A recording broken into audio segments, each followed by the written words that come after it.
Let me ask you something. It sounds simple, almost too simple to bother with. How far can you see? Go ahead, try it. Pick a direction and look. Maybe you can see across the room, maybe out a window, to a hill, to a cloud sitting on top of the hill. Step outside on a clear night, look up, and there's a star, and you think, well, now that is far. And you would be right. But I want to play a little game with you tonight, you and me. We are going to keep asking that one dumb little question over and over, like a child who won't quit. How far can you see? And every single time we answer it, the answer is going to get stranger than the time before. And by the end, I am going to tell you about something that I think is one of the saddest and most beautiful facts in all of physics. There is a part of the world, a real part, made of real stuff, real stars, real fire and stone, and no telescope will ever show it to you. Not because the telescope is too small or the glass too cloudy. You could build a telescope the size of a planet, polish the mirror for 1,000 years, and it would not help one bit. The thing is hidden from you by the rules of the game itself. The universe has it locked away, and it threw out the key before you were born. So let's start easy. How far can you see right now? Suppose it's daytime. You look up and there's the sun. Don't stare at it, you'll hurt your eyes, but you know it's there. And here is the first little crack in the floor. You are not seeing the sun. You are seeing where the sun was about 8 minutes ago. Light is fast, the fastest thing there is, but it is not infinitely fast. It travels about 186,000 miles in a single second, and even at that breakneck speed, it takes light something like 8 minutes to cross the gap from the sun to your eye. So when you glance up at noon, you are looking 8 minutes into the past. Think about what that means for a second. If the sun this very instant simply went out, like somebody pinched the wick, you would not know. You'd go on having a lovely afternoon. The birds would sing, the shadows would sit still, everything perfectly normal for 8 more minutes. And only then would the sky go dark and the cold come rolling in.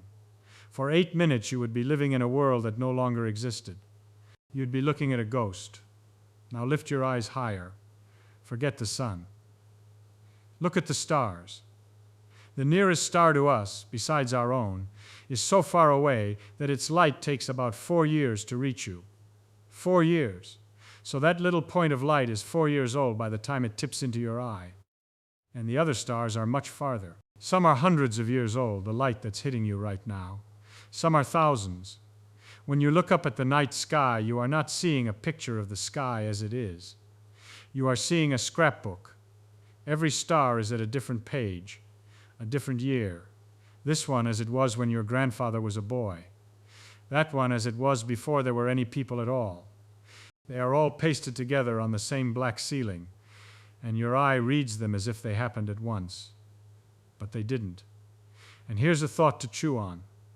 Some of those stars you can see, right now on a clear night, are dead. Gone. Burned out and collapsed long ago. But the light they sent out while they were still alive is only just now arriving. So you are looking at a star that isn't there, a grin with no cat left behind it. The sky is full of these. Beautiful corpses sending their last letters, and the letters take so long in the mail that the sender is gone by the time you read them. So look what's happened to our simple little question. A telescope is not really an eye. A telescope is a time machine. The bigger and better you build it, the farther it sees, and the farther it sees, the deeper into the past it digs. Point a great telescope at a faint, distant smudge of a galaxy, and you are not seeing that galaxy. You are seeing its childhood, its baby pictures. The galaxy itself has grown up, grown old, maybe died, while its light was crawling across the dark to find you. All right, so that's the first layer. Now let me ask the dumb question again, with a little grin this time.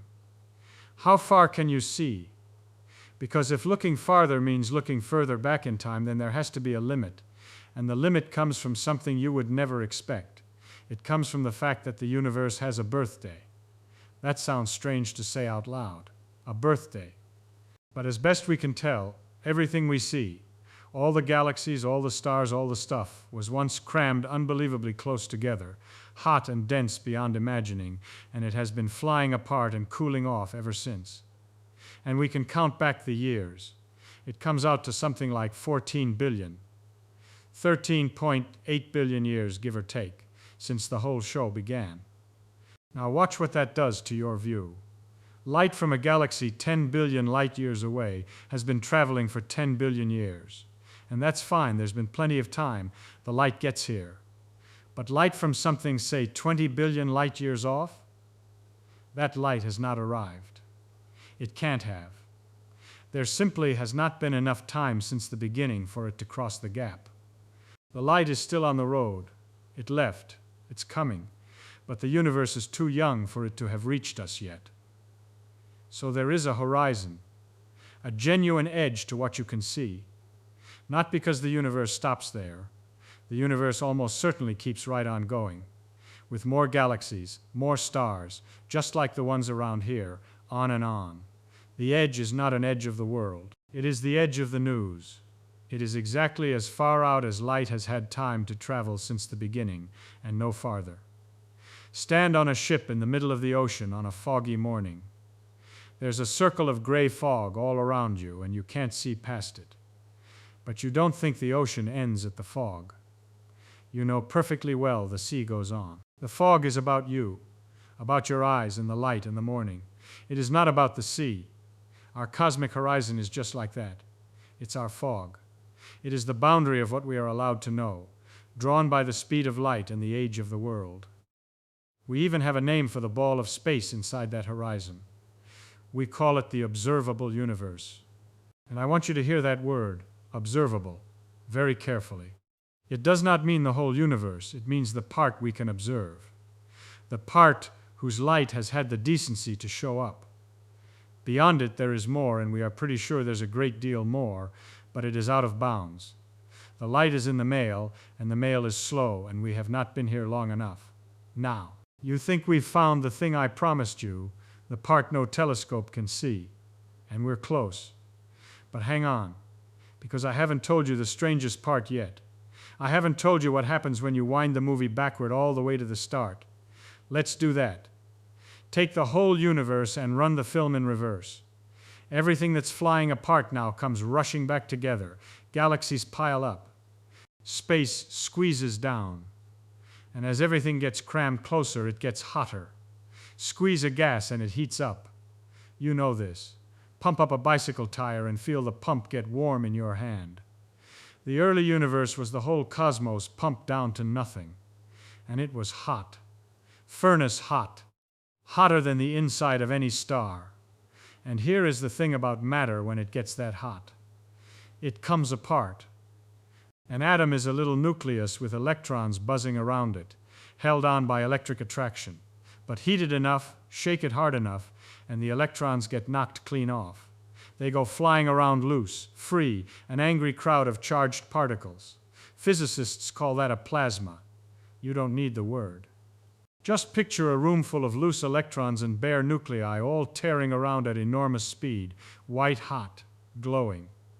Why does that matter for seeing? Because of what loose electrons do to light. A free electron is a little bully toward light. A beam of light tries to go in a straight line, and it runs smack into an electron, and bang, it bounces off in some random direction. Runs into another, bounces again. Another, bounce. Light in the early universe could not go anywhere. It just rattled around, ricocheting from one electron to the next, getting nowhere, like trying to walk straight across a packed dance floor where everybody keeps shoving you sideways. So the whole young universe was glowing, and it was opaque. You could not see through it. It was foggy, but the worst fog you ever imagined. Fog made of fire. Have you ever tried to look into a glass of milk, or into a thick cloud, or into the bright heart of a candle flame? You can't see through any of them, and it's the same reason every time. The light keeps getting knocked off course before it can carry a clear picture across. The early universe was like the inside of a flame, everywhere, all at once. And then, something wonderful happened. The universe kept expanding, kept cooling, and at last, when it was about 380,000 years old, it cooled just enough. The temperature dropped low enough that the electrons slowed down, and the nuclei could finally grab hold of them and not let go. Electrons settled onto nuclei. Loose charges became calm, neutral atoms. And just like that, the bullies were gone. The dance floor cleared, and the light, for the first time in the whole history of the universe, could fly free. Straight lines, no more bouncing. The fog lifted, all at once, everywhere. That light is still flying. Think about that. The light that was set loose the moment the fog cleared, 380,000 years after the beginning, has been traveling ever since, for nearly 14 billion years, and some of it is arriving right now. Tonight. It's been stretched out by the long journey, stretched until it's no longer a visible glow, but a faint whisper of radio hum, a cold microwave murmur coming from every direction in the sky at once, only a couple of degrees above the coldest cold there is. We call it the cosmic microwave background. And it is the oldest light in existence. It is a photograph of the universe on the very day it became clear. So now point your telescope out, farther, farther, past the nearest stars, past the galaxies, past the baby galaxies, keep going. And eventually, in every direction you choose, you slam into that wall. The wall of fog. The glow of the last day the universe was opaque. You cannot see 1 inch past it with light. Not because there's nothing there. There was plenty there. There was the whole young universe there. But it was foggy, and fog does not keep records you can read. Before that wall, there was no clear light to carry any picture out. So the wall is a true and final curtain. It is the first part of reality I promised you, the first thing no telescope will ever show. We can sail right up to the fog. We can photograph the fog itself. That microwave hum is the fog. But what was behind it, hidden inside those first few 100,000 years, light will never bring us.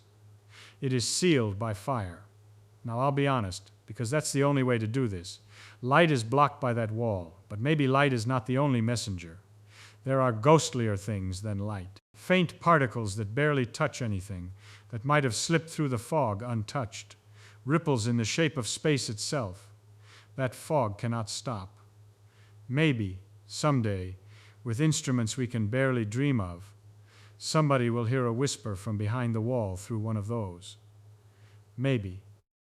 That's a story for another night, and a hopeful one. But with light, with telescopes, with the kind of seeing your eye knows, no, the fog wins. Forever. So we've found one. And you might think we're finished. But I have been holding back the deepest layer this whole time. And now I'm going to give it to you, and I warn you, it's a strange one. Because the wall of fog hides the past. The next thing I'm going to show you hides the future, and it's far stranger and it might be far crueler. Let me go back to that ancient light, the microwave glow. It left its starting point long ago, when the universe was small and young. But here's a question almost nobody thinks to ask. The stuff that sent that light, those first clear regions of gas, where are they now? Not where they were when they sent it. Where are they tonight? And the answer is much, much farther away than the light has traveled. Far, far beyond. How can that be? The light traveled for nearly 14 billion years. Surely the source can't be more than 14 billion light years off. But it is. The edge of our observable universe, the place that fog is coming from, is now something like 46 billion light years away, in every direction. Not 14, 46. More than 3 times farther than the light could possibly have traveled in the time it had. And now you're going to object, and you should, because I trained you well. You're going to say, but wait, nothing can go faster than light. So how did that gas get 3 times farther away than light could travel? Did it cheat? Did it break the speed limit? No. It broke nothing. And here is the secret, the real heart of the whole business, the thing that changes how you look at the sky for the rest of your life. Nothing moves through space faster than light. That law holds, rock solid, never broken. But space itself is not a thing that has to obey a speed limit. Space can stretch. And it does. The whole universe is stretching, every part of it, all the time.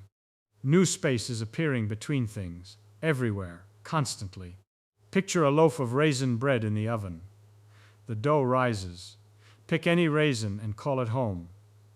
Look at a raisin nearby. As the dough swells, that neighbor drifts slowly away from you. Now look at a raisin way over on the far side of the loaf. As the dough swells, that one races away from you, fast, much faster than the near one. And no raisin is swimming through the dough. No raisin is moving really on its own at all. It's the dough between them, growing, making more of itself, pushing everything apart. The farther two raisins are, the more dough lies between them, and the more dough there is to grow, so the faster they part. The universe is the dough. The galaxies are the raisins. And every galaxy sees every other galaxy fleeing away, and the farther one is, the faster it flees, not because it's traveling, but because the space in between keeps making more of itself. So while that ancient light was crawling toward us for 14 billion years, the space it had already crossed kept stretching out behind it, kept stretching ahead of it, carrying its source farther and farther away the whole time. The light made progress, yes, but the finish line kept getting pushed back. By the time the light arrived, the place it came from had been swept off to 46 billion light years. No law broken, just dough rising. Feel the floor crack again? Because now look what's possible. If far galaxies are carried away faster and faster the farther out they are, then somewhere out there, far enough away, there are galaxies being carried away from us faster than light. The space between us and them is growing faster than light can cross it. And that is allowed. Nobody's speeding. It's just an awful lot of dough rising in between, faster than the little beam of light can run across it. Now think about what that does to a beam of light trying to reach us from one of those galaxies.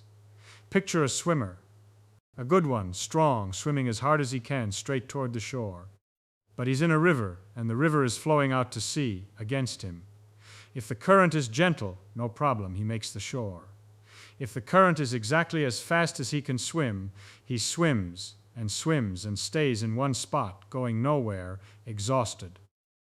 And if the current is faster than he can swim, then even as he swims his very hardest toward the beach, he is carried backward, out to sea, away from the shore he's trying so desperately to reach.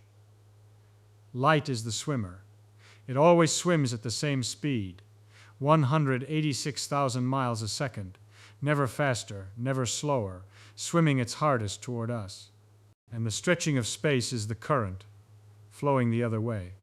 For nearby galaxies, the current's gentle, the light makes it, we see them fine. But for galaxies far enough out, the current of stretching space is faster than light can swim, and their light, swimming toward us with everything it's got, is carried away instead, out into the growing dark. Here is where I have to slow down and be very careful with you, and very honest, because we are walking up to the edge of what anybody knows. Everything I've told you so far is solid. The light delay, the wall of fog, the stretching of space, all of it, rock solid, no argument. But what I'm about to tell you depends on one more question, and it is a question I am not certain of the answer to. The question is this: is the stretching of space slowing down, or is it speeding up? It matters enormously, and let me show you why. Suppose the stretching is slowing down, easing off as the universe ages, like a ball thrown up that's losing its rush. Then even a beam of light that's losing ground at first, being carried backward by the current, has hope. Because as the years pass and the current weakens, the light can start to gain. It claws back. And given enough time, an awful lot of time, it can finally reach us. In that kind of universe, there is no permanent prison. Wait long enough, and the light from almost anywhere will eventually arrive. But suppose the stretching is not slowing down. Suppose it's speeding up. Suppose the current gets faster every year, and faster, running away with itself. Then a beam of light, leaving a far galaxy tonight, swimming toward us with all its might, falls behind, and the current it's fighting only gets stronger, so it falls farther behind and farther forever. It never reaches us. Not in 1 billion years. Not in 1 trillion. Not ever. There would be a line out there, a certain distance, and any light setting out from beyond that line, today, is doomed. It will never arrive. A point of no return, written into the sky. So which is it? Slowing down or speeding up? Now I'll tell you something curious that lives right in the equations. When the greatest mind of the age sat down and wrote out the laws of gravity for the whole universe, he found his equations would not sit still. They insisted the universe must either expand or collapse. It could not just hang there, calm and eternal, the way everyone in those days assumed it did. This bothered him terribly. So he did something about it. He added an extra term to his equations. By hand, a sort of pressure built into empty space itself. A push, finely tuned to hold the universe steady against its own gravity. A cosmological constant, he called it. And later, when it turned out the universe was expanding after all, he was disgusted with himself for having patched the equations, and he threw the term away. Called it the biggest blunder of his life. But here is the thing about equations. They do not care what we like. They do not care what embarrasses us. If that term belongs in nature, even a tiny bit of it, then empty space has a push built into it. And notice what that means. The more empty space there is, the more total push. And expansion makes more empty space, which makes more push, which makes faster expansion, which makes more space still. It feeds itself. It runs away. A universe with even a whisper of that term in it does not slow down. It speeds up, faster and faster, without end. I want to be square with you. I do not know, standing here, whether nature uses that term. It may be there, it may not. People argue about it, and they should. But if it is there, even a little, then the second kind of universe is the one we live in, the one where the stretching accelerates, the one with a line of no return drawn around us. And then there truly is a part of reality, vast beyond counting, that no telescope will ever see. Not because its light hasn't arrived yet, like the stuff past our fog horizon, but because its light, sent toward us right now, this instant, will never arrive. Cannot arrive. The door is shut. We call that line a cosmic event horizon, and it is not a wall in the past like the fog. It is a wall across the future. Everything beyond it is sealed away from us for all of time. And now I have to tell you the part that I find almost unbearable, and I've saved it for last on purpose, because it follows straight from everything we've built, and it is, if the universe really does speed up, simply true. If there is such a line of no return, then most of the galaxies you can see tonight with your own telescope are already on the wrong side of it. Let that land. The light reaching you from them right now is old light. It set out long ago, when those galaxies were closer, when the current was slower, and it just barely made the crossing. But a message sent from those galaxies today would never reach us. And a message we sent to them today, a flash of light, a hello, our whole life story, would never reach them. Not in any amount of time. We can see them. We will never touch them. We can watch them. We can never ever answer them, and they can never answer us. They are gone in every way that matters, even as their picture sits there glowing in the eyepiece. How many? If the universe accelerates the way that term would make it, then more than 9 out of every 10 galaxies we can currently see are already beyond reach. More than 9 in 10. We are looking at a sky full of postcards from friends who have every one of them already moved to an address where no letter we could ever write will find them. The postcard's right there in your hand. The friend is unreachable forever. And the longer we wait, the more of them slip across that line. The sky is quietly, gently, emptying. So let me run the clock all the way forward now, far forward, much farther than 14 billion years, and show you where this ends. The galaxies right around us, our own and our nearest neighbors, are held in a little family by their own gravity. Gravity is stronger than the stretching close up, so this little huddle stays together.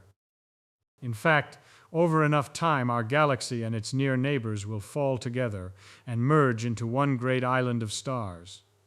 That island stays. But everything else, every other galaxy, every distant cluster, all of it, slides away over that line of no return, one by one, stretched redder and redder, dimmer and dimmer, slower and slower, until each one winks out and is gone. And the ancient fog glow, that faint microwave whisper, the oldest light, the photograph of the beginning, gets stretched too. Stretched until it's so cold and so faint and so slow that no instrument anywhere could ever pick it up. Now I want you to imagine somebody. An astronomer, a good one. Careful, honest, brilliant. But she is alive 100 billion years from now, on some world, around some star, in that one great merged island of ours, long after every other galaxy has crossed the line and vanished. And she does what astronomers do. She builds the finest telescope her people can make. She grinds the mirror perfectly. She points it at the darkest patch of her sky, and she opens the shutter and she waits and she looks. And she sees stars, her own stars, the stars of her own island, and beyond them, nothing, black, empty, silent, no other galaxies anywhere in any direction, no matter how long she stares, no faint glow left over from any beginning, no hum, no fog, no clue, just her island, and then the dark, total and eternal, as far as the finest instrument can ever reach. And she will be a good scientist. She will measure and check and measure again.